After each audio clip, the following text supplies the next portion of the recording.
Welcome to Check This Out, podcast for kids. And their grown-ups, where we explore people, places, ponderings, and past moments from history that shape the world around us.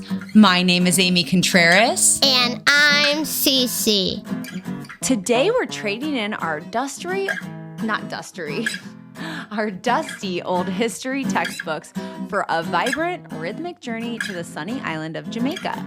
We're going to dive into the amazing life and world-changing music of a man whose songs are still playing everywhere decades later, the one and only Bob Marley.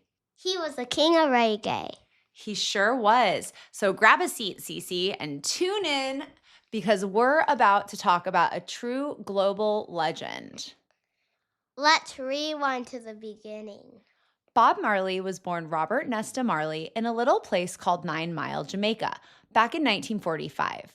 His father was a white British naval captain, and his mother was a young Jamaican village girl.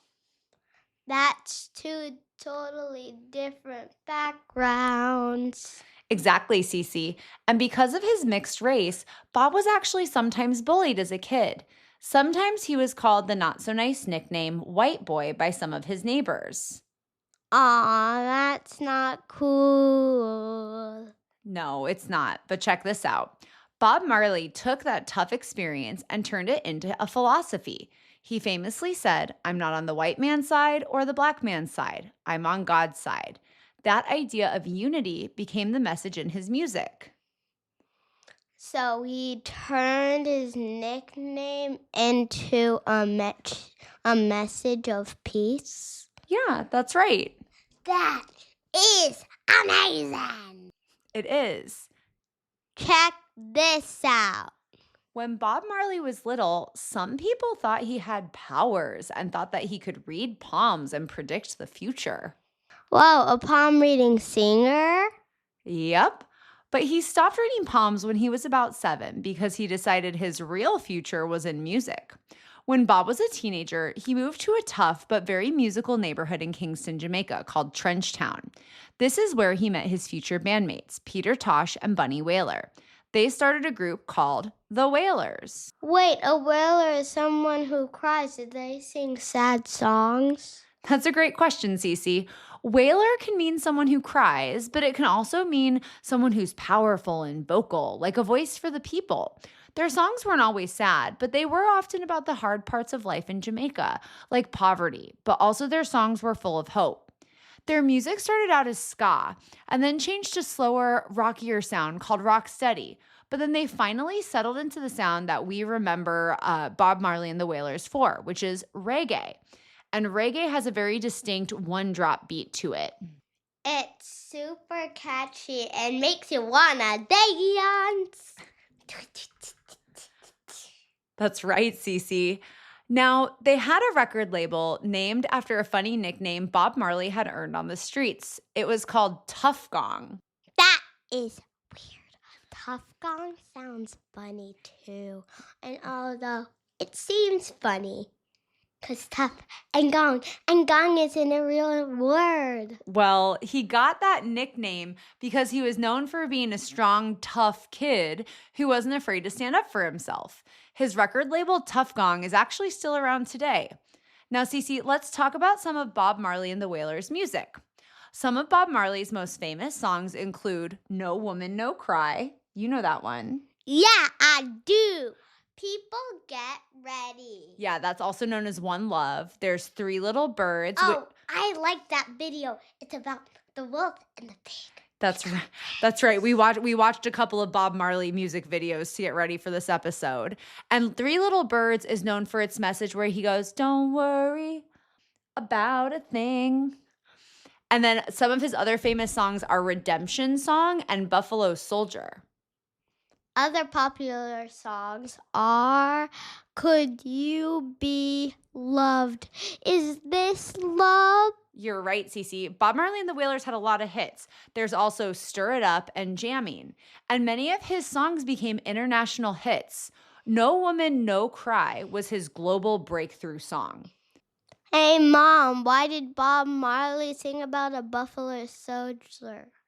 I don't know. Why? Because the little birds told him to don't worry about a thing.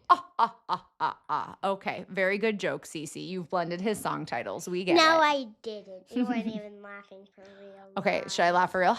Not real either. Okay. The Wailers became huge in the early 1970s, especially after they signed with Island Records. Albums like Catch Fire and Exodus introduced the music of reggae to the whole wide world. I bet he was a big star. Na, na, na, na. Oh my gosh. Well, he was massive, you're right. And his songs weren't just party music. They were serious and political. Bob Marley and the Wailers sang about social problems, justice, and the Rastafari faith, which became central to his life. What does that mean, Mama? Yes, what does that mean, Cece? Rastafari, which I think is the word you wanted to know about, is a religious and political movement that started in Jamaica in the 1930s. It was adopted by many groups around the world, and it combines a couple of different things. So it combines a little bit of Christianity, a little bit of mysticism, and something supporting the African political consciousness. Bob Marley implemented Rastafari into his music, and he always was advocating for the unification of African people and those of African descent. Check this out. In 1976, when political fighting in Jamaica was really bad, Bob Marley planned a free concert called Smile Jamaica to try and bring people together. That sounds amazing. Did it work? Oh, yes, it did a bunch of years ago. And scary first. Well, okay, you're taking my thunder. It did work, but it was a little scary at first because 2 days before the concert, gunmen attacked Bob Marley and his wife Rita at their home. They were hurt, but not badly. And here's the amazing part. Just 2 days later, they both walked out onto the stage and performed for 80,000 people. It must have been really important to him. But where did he get hurt? Did he go to the hospital? Did he have to get stitches? Those are a lot of really good questions. I don't have all that information, but we can look it up after the episode's over. But you're right about the concert was very important to him. Bob Marley was well known for being really socially conscious and for having political song lyrics, but that concert helped turn him into a global symbol of resistance and peace. And a few years later, in 1978, Bob Marley was even awarded the United Nations Peace Medal of the Third World. This was for his work in promoting peace and justice during a time of political unrest in Jamaica. And Bob Marley died way too young. He was only 36 years old. You're right, Cece. He passed away in 1981 at the age of just 36 from cancer. But even in his short life, he created a legacy that's still growing today. Did you know he had 12 kids? Yes, he had a blend of children with his wife, Rita, with some other women, and he adopted a few children as well. And many of Bob Marley's children shared his gift for music and are still musicians to this day. What's the biggest way we still remember Bob Marley? Well, I have a good explanation to that sound. Okay, what is it? We still listen to his music every single day. That's right, Cece. I think his music is the obvious answer, and it was cool as we were getting ready for this episode. Cece, you recognized his songs when I played them for you, huh? Oh, no, not a lot of them. But you knew some of them, didn't you? Only 2. Okay, but that's awesome. Like my 7-year-old daughter still knows a couple of Bob Marley songs even before we do this episode. That's awesome. So he had a greatest hits album, which was called Legend, and it's one of the best-selling reggae albums of all time. It sold over 12 million copies internationally. And his song One Love was even named the Song of the Millennium by the BBC. That's so many awards and sales, but what do sales mean? Because he sold those 12 million copies. So that's like a lot of copies to sell.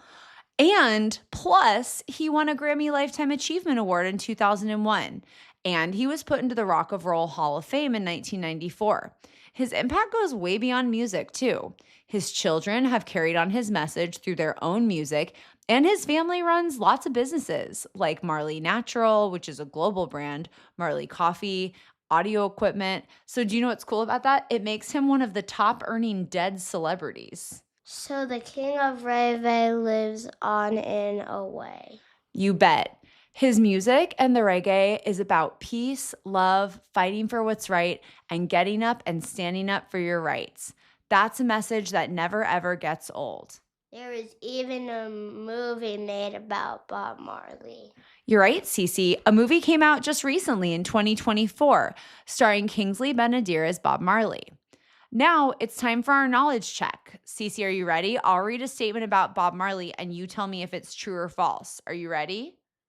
Ready, hit me with it. Okay. True or false? Bob Marley died at the age of 63. False. He was only 36. That's right. Good job, Cece. Okay, here's another one. True or false? Before becoming a professional singer, he used to read palms. True, but he stopped when he was 7. That's how old you are. Oh, dang it. I should have known. Okay, here's another one. True or false? His greatest hits album, Legend, is the best-selling reggae album ever. True. Okay, here's another one. Bob Marley's famous nickname was Tough Gong. True. Perfect score, Cece. You nailed it. But there's even more to know about Bob Marley. For example, did you know that Bob Marley helped make reggae popular in Japan? Are you serious? Yes, I did. Yeah, I am serious. In 1975, Bob Marley visited Japan, and when he was there, he became good friends with the percussionist Mashito Pecker Hashida. This led to them collaborating musically on 2 albums, and the albums featured both Jamaican and Japanese artists and played an important role in spreading reggae's popularity in Japan. Reggae is still popular in Japan to this day. But now it's time to wrap up our episode with a rhyme like always. The man who taught the world to sway was born in Jamaica on a sunny day. His tunes of peace and justice strong showed that all the world could get along. From 3 little birds to one love's beat, his messages of hope can't be beat. A legend whose words will always inspire, Bob Marley set the whole world on fire. And that's all the time we have for this week's episode. Don't forget to get up and stand for what you believe in. Yup. Thanks for listening to another episode of Check This Out. Here at the Check This Out podcast, we know there's a lot of information and it can be overwhelming to find accurate information online. This podcast is a tool for you to help you do something called citing your sources. As you get older and do projects for school, you'll learn that certain types of websites or information sources aren't verified or have evidence and documentation to back them up. On Check This Out, we use verified sources to build the stories you hear about. Verified sources are materials or information that have been confirmed for accuracy and credibility through an evaluation process. Our sources for this week's episode are the BBC, Encyclopedia Britannica, Biography.com, The Root, Rolling Stone, and the Grammys. Join us next week for another episode featuring another artist or musician from history. Thanks for listening. See you next episode. Don't forget to subscribe. Bye! Bye!